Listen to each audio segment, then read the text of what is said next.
السلام علیکم۔ بسم اللہ الرحمن الرحیم۔ سنہری کرنیں، قصہ نمبر 29۔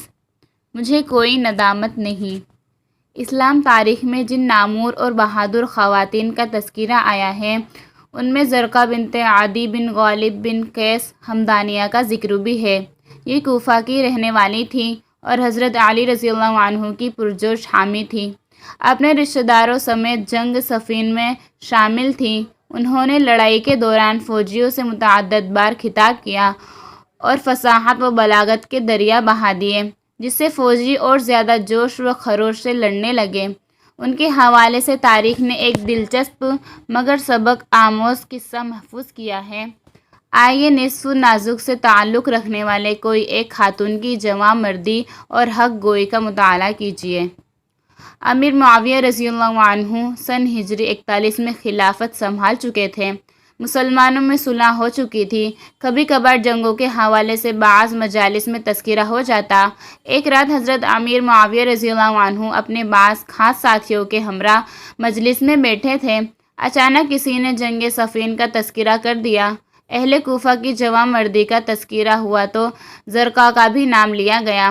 کسی نے کہا کہ اس روز اس عورت نے بڑی زوردار تقاریر کی، حضرت علی رضی اللہ عنہ کے ساتھیوں کو جوش دلایا، ان کے عزم و استقلال کو جلا بخشی اور اس پرجوش طریقے سے فوجیوں سے خطاب کیا کہ بزدل سے بزدل آدمی بھی اگر سن لے تو میدان کارزار میں آگے بڑھتا چلا جائے۔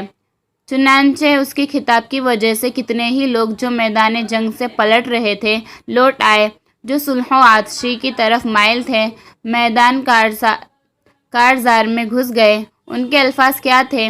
ایک جادو تھا، نہایت ہی کاٹدار فقرے، پاٹدار آواز، اس کی وجہ سے متزلزل قدم جم گئے۔ حضرت امیر معاویہ رضی اللہ عنہ ان کی گفتگو سے محظوظ ہو رہے تھے۔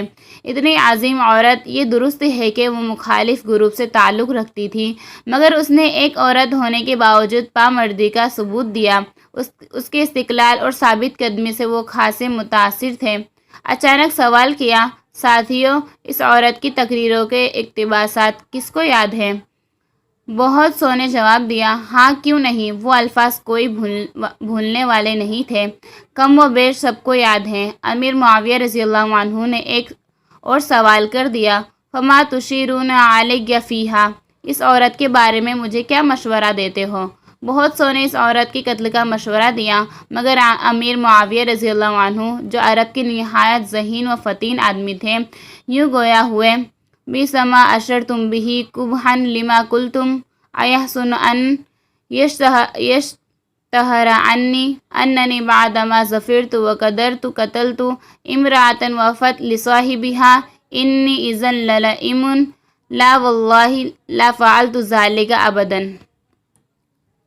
جو کچھ تم لوگوں نے کہا ہے، تمہارا یہ مشورہ اور قول بہت ہی برا اور نامناسب ہے۔ کیا یہ اچھا ہوگا کہ میرے متعلق مشہور ہو جائے کہ میں نے ذمہ اقتدار ہاتھ میں آ جانے کے بعد ایک ایسی خاتون کو قتل کر دیا جس نے اپنے ساتھی حضرت علی بن ابی طالب رضی اللہ عنہ کے ساتھ نہایت وفاداری کا ثبوت دیا؟ اللہ کی قسم میں ایسا ہرگز نہیں کر سکتا، کیونکہ ایسی صورت میں یہ میری کمینگی کی دلیل ہوگی۔ اس کے بعد امیر معاویہ رضی اللہ عنہ نے حاکم کوفہ کو ایک خط لکھا جس کا مضمون تھا ان انفذ الی زرقہ بنت عدی مع نفر من عشیرتها وفرسان من قومها ومہد لها وطاء لیگن ومرکبا ذلولا۔ زرقہ بنت عدی کو اس کے خاندان کے چند افراد اور اس کی قوم کے چند شہ سواروں کے ہمراہ میری خدمت میں روانہ کریں۔ اس کے لیے نرم گدے اور آرام دہ سواری کا بندوبست کرنا نہ بھولیں۔ حاکم کوفہ نے جب زرقہ بنت عدی کو امیر معاویہ رضی اللہ عنہ کے خط سے آگاہ کیا تو اس نے حکم کی تعمیل میں جلدی کی اور کہنے لگی، امیر المومنین کی طاعت و فرما برداری واجب ہے، میں اعراض نہیں کر سکتی۔ چنانچہ امیر معاویہ رضی اللہ عنہ کے حکم کے مطابق حاکم کوفہ نے زرقہ کو ان کی خدمت میں روانہ کر دیا۔ جب زرقہ امیر معاویہ رضی اللہ عنہ کی خدمت میں پہنچی تو انہوں نے پرتباک استقبال کیا اور پوچھنے لگے، خالہ کیا حال ہے؟ آپ کا سفر کیسا رہا؟ کوئی تکلیف تو نہیں ہوئی؟ زرقہ بنت عدی رضی اللہ عنہا نے عرض کیا، ربیبۃ بیت او طفلا ممہدا۔ مفہوم یہ ہے کہ الحمدللہ میں خیریت سے ہوں، مجھے گھر کی مالکن کی طرح باعزت لایا گیا ہے یا پھر گہوارے والے بچے کی طرح محفوظ طریقے سے آپ کے سامنے پیش کیا گیا ہے۔ امیر معاویہ رضی اللہ عنہ نے کہا، دراصل میں نے یہ حکم دے رکھا تھا، آپ کو معلوم ہے کہ میں نے کس لیے یہاں آنے کی زحمت دی ہے؟ زرقہ بنت عدی نے کہا، وَأَنَّ لِي بِعِلْمِ مَا لَمْ أَعْلَمْ لَا يَعْلَمُ الْغَيْبَ إِلَّا اللَّهُ سُبْحَانَهُ وَتَعَالَى۔ بھلا جس بات کی مجھے خبر نہیں اس کے بارے میں کیا جانوں؟ غیب کا علم تو صرف اللہ ہی کو ہے۔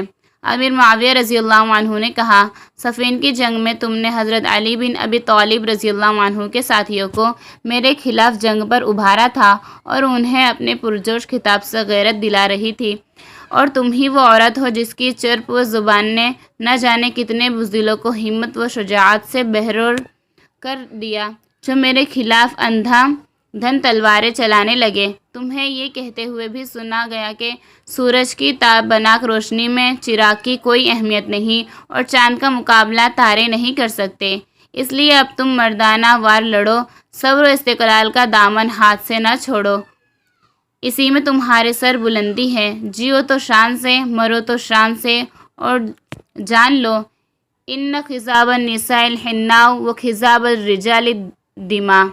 عورتوں کا خضاب مہندی ہے جبکہ مردوں کا خضاب خون ہے، خون ہے۔ پھر امیر معاویہ رضی اللہ عنہ نے پوچھا، زرقہ، میں نے تمہارے حوالے سے جو کچھ کہا ہے کیا یہ سچ نہیں ہے؟ زرقہ بنت عدی نے اس بات میں جواب دیا۔ امیر معاویہ کہنے لگے، لقد شارکت علیٰ فی کل دم سفکا، گویا کہ تم ہر اس خون میں علی کی شریک ہو جو انہوں نے بہایا ہے۔ زرقہ بنت عدی نے جواب دیا، امیر المومنین، اللہ تعالیٰ آپ کی بات کو شرف و قبولیت سے نوازے، کیونکہ یہ میرے لیے بشارت سے کم نہیں، بلا شبہ میں حضرت علی بن ابی طالب رضی اللہ عنہ کے ساتھ تھی، اور ان کی طرف سے بہائے گئے ہر ایک خون میں میری شراکت میرے لیے قابل فخر ہے۔ آپ کا شکریہ جو آپ نے مجھے اس خوشخبری سے نوازا۔ امیر معاویہ رضی اللہ عنہ اس عورت کی ہمت و شجاعت اور بے خوفی و بے باکی کو دیکھ کر ہنس پڑے اور کہنے لگے، واللہ لوفاؤکم بعد موتہ اعجب عندی من حبکم لہ فی حیاتہ۔ اللہ کی قسم، حضرت علی کی موت کے بعد تم لوگ ان کے ساتھ جو بھی انتہائی وفاداری کا ثبوت پیش کر رہے ہو، مجھے یہ بات ان کی زندگی میں تمہاری محبت سے زیادہ تعجب خیز لگ رہی ہے۔ پھر امیر معاویہ رضی اللہ عنہ نے اس عورت سے کہا، تمہاری کوئی ضرورت ہو تو پیش کرو، میں حاضر ہوں۔ زرقہ بنت عدی کہنے لگی، یا امیر المومنین، انی علیت علی نفسی الا اسأل احدا عنت علیہ ابدا۔ امیر المومنین، میں نے اپنے بارے میں قسم کھا رکھی ہے کہ میں نے جس شخص کے خلاف میدان جنگ میں کردار ادا کیا ہے اس کے آگے کبھی دست سوال دراز نہیں کروں گی۔ امیر معاویہ نے کہا، مجھے چند لوگوں نے آپ کی قتل کا مشورہ دیا ہے۔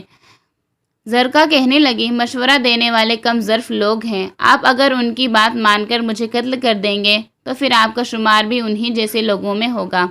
چنانچہ امیر معاویہ رضی اللہ عنہ نے فراخ دلی سے کام لیتے ہوئے اس عورت کو معاف کر دیا اور خلعت کے ساتھ ساتھ درہم و دینار سے بھی نوازا، مزید اسے ایک ایسی جاگیر سے نوازا جس سے سالانہ 10,000 درہم کی آمدنی ہوتی تھی، اور اسے اس کے خاندان والوں کے ساتھ صحیح سلامت کوفہ روانہ کر دیا۔ حاکم کوفہ کو خط بھی لکھا کہ اس خاتون اور اس کے خاندان کا خاص خیال رکھا جائے۔ السلام علیکم۔